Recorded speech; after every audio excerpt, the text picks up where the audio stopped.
गुरुदेव, मेरा प्रश्न ये है कि मीराबाई कृष्ण को समर्पित थी, तो उसको बहुत संकट आए थे, बहुत दुख आए थे, पर उसकी श्रद्धा, विश्वास और भाव डगमगाए नहीं। वैसा ही नरसिंह मेहता के लिए भी था।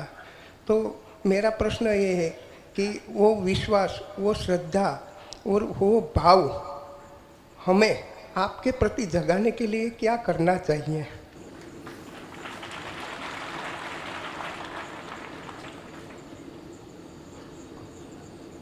भारत के अंदर अगर किसी व्यक्ति को 11 लोग नमस्कार कर रहे हैं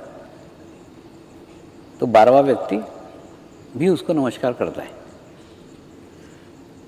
ये मानते हुए करता है कि 11 लोगों ने किए तो कुछ तो होगा ही उसके अंदर ना, चलो मैं भी करता हूँ। ऐसा करके 12वां व्यक्ति भी नमस्कार करता है।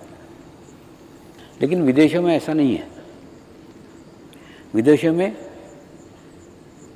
उन्होंने उनकी आज्ञा चक्र तक आध्यात्मिक प्रगति की है, और आध्यात्मिक प्रगति करने के कारण उनको आभामंडल नजर आता है, उनको ओरा नजर आता है, उनको वाइब्रेशन समझते हैं।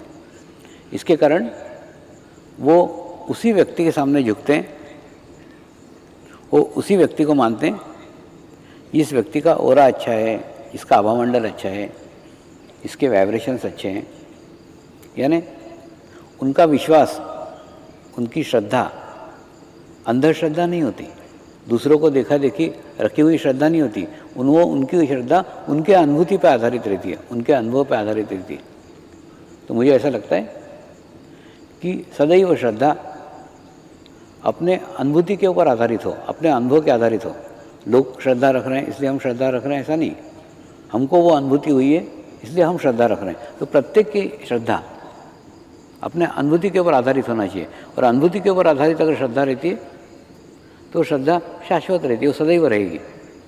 क्यों रहेगी? क्योंकि अपने को उसका अनुभव आया है, अपने को अनुभव है, और अनुभूति आने के बाद में श्रद्धा रखी है। जैसे मैं मेरा ही उदाहरण लेता हूँ कि शिव बाबा पे मैंने संपूर्ण श्रद्धा क्यों रखी?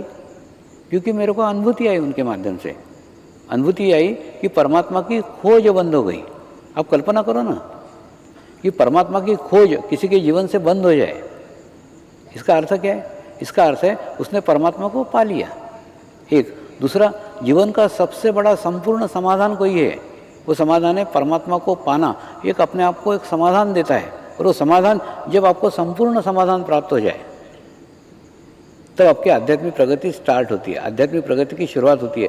तब आप बैलेंस होते हो, तब आप संतुलित होते हो। जब तक आपको संपूर्ण समाधान प्राप्त नहीं है, जब तक आपकी खोज प्रारंभ चल रही है, आप अभी खोज रहे हो यानी पहुँचे नहीं हो, खोज रहे हो यानी तृप्त नहीं हो, खोज रहे हो यानी संतुष्ट नहीं हो। तो जब तक आप संतुष्ट नहीं हैं तब तक आपको भटकना, ढूंढना ऐसा चलता ही रहेगा। लेकिन जैसे ही आपने परमात्मा को पा लिया, ये समाधान को प्राप्त हो गए, तो एक संतुष्टि, एक शांति अपने भीतर स्थापित हो जाती है। और वो स्थापित होने के बाद में मैंने उस अनुभूति के आधार पे, ये जानते हुए कि वो सामान्य मनुष्य है, वो परमात्मा नहीं है। परमात्मा कोई शरीर हो ही नहीं सकता। इसलिए नहीं हो सकता क्योंकि कोई भी शरीर ऐसा नहीं है जो कल भी था, आज भी और कल भी रहेगा। कोई है क्या? कोई नहीं है। तो कहने मतलब परमात्मा एक विश्व चेतना है। वो विश्व चेतना समय समय पे अलग अलग माध्यमों के रूप में सदैव वो विद्यमान रहती है। वो चेतना शक्ति है, वो कल भी थी, वो आज भी है, और वो कल भी रहेगी। लेकिन अगर हम वर्तमान में हैं, हम प्रेजेंट में हैं, तो वर्तमान के उस माध्यम तक हम पहुंच सकते हैं, और उस माध्यम से अनुभूति को ग्रहण कर सकते हैं, अनुभव को ग्रहण कर सकते हैं। और अनुभूति आने के बाद किसी के कहने से नहीं, आपको अनुभव आपके आत्मा ने किया। इसलिए अगर आप श्रद्धा रखते हैं, अगर आप विश्वास रखते हैं, तो आप आपके आध्यात्मिक प्रगति कर सकते हैं। दूसरा, मैंने शिव बाबा को भगवान माना तो उनके ऊपर कोई उपकार किए क्या? नहीं। उनको कुछ फर्क पड़ा क्या? नहीं। वो तो जैसे थे वैसे ही थे। फर्क पड़ा मेरे को, मेरी 100% गुणग्राहकता बढ़ गई, मेरी 100% लेने की क्षमता बढ़ गई, 100% मैं समर्पित हो सका तो खाली हो सका तो निखालस हो सका तो शुद्ध हो सका तो पवित्र हो सका। ये सब हुआ, इसीलिए उनके भीतर का ज्ञान, उनके भीतर का नॉलेज में लेने में सफल रहा। कहने का मतलब हमारी श्रद्धा संपूर्ण होना चाहिए, अनन्य होना चाहिए।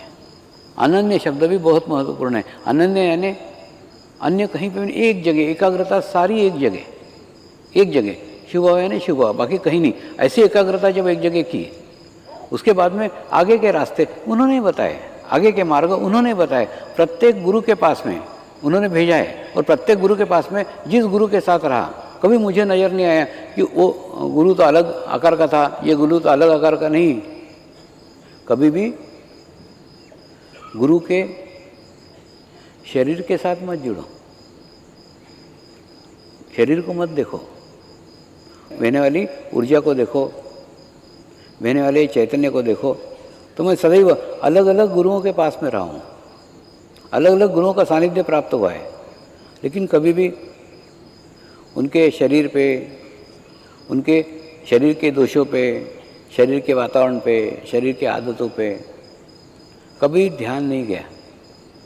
सारा ध्यान गुरुचरण पे ही रखा है। गुरुचरण वह स्थान है जहाँ हम सर्वस्व झुकते हैं, हमारे झुकने की चरम सीमा है। और वहीं झुकने के बाद हमारी गुणग्राहकता 100% बढ़ जाती है। और वो बढ़ जाने के बाद में हम उसमें से सब ग्रहण करना प्रारंभ कर देते हैं, धीरे धीरे धीरे धीरे धीरे धीरे। ये बहुत सूक्ष्म प्रक्रिया है, खूब धीरे धीरे होता है, खूब स्लोली होता है, लेकिन होता है। लेकिन जितनी हमारी श्रद्धा होगी, जितना अपना विश्वास होगा, जैसा होता है ना, गंगा नदी है, गंगा नदी को पवित्र घाट भी दिखते हैं, गंदे घाट भी दिखते हैं। अब क्या बोले, गंगा नदी पवित्र है या गंगा नदी गंदी है? कुछ भी नहीं बोल सकते, क्योंकि गंगा नदी को तो दोनों मालूम है, अच्छे भी घाट मालूम है, बुरे भी घाट मालूम है। तो वो अपने आप को क्या बोले, मैं पवित्र गंगा हूँ बोले या मैं गंदी गंगा हूँ बोले? कुछ नहीं, उसके पास दोनों हैं, उसको कुछ नहीं वो बोल सकती। वो सिर्फ स्थित होकर, दर्शक होकर देखते रहती है। एक दर्शक रहता है कि नहीं, वो सिर्फ देखते रहता है। वैसे भी मैं भी देखते रहता हूँ साधकों को। कुछ साधकों की खूब श्रद्धा है, खूब विश्वास है, तो उनको उनके श्रद्धा के अनुसार, उनके विश्वास के अनुसार उनको उनका फल मिलता है। कुछ साधकों का श्रद्धा विश्वास कम है, उनको उनके श्रद्धा के अनुसार, उनके विश्वास के कारण फल मिलता है। तो मैं कैसे कहूँ कि फल मिलता भी है, फल नहीं भी मिलता? मैं दोनों नहीं बोलता, मैं एक दर्शक बन करके सब कुछ देखते रहता हूँ। सिर्फ मेरे को इतना ही कहना है, जैसा तेरा गाना वैसा मेरा बजाना। तो जैसी हमारी श्रद्धा है, जैसा हमारा विश्वास है, उसी के अनुसार हमको अनुभूतियाँ होती है, उसी के अनुसार हमारा फल मिलता है। सिर्फ इतना ही कहना है कि किसी के देखा देखी, किसी के कहने के कारण आप कहीं पे भी श्रद्धा विश्वास मत रखो। आपको जब विश्वास हो, आपको जब अनुभूति हो, आपका जो अनुभव हो, आपका विश्वास, आपकी श्रद्धा आपके अनुभूति पे आधारित होनी चाहिए।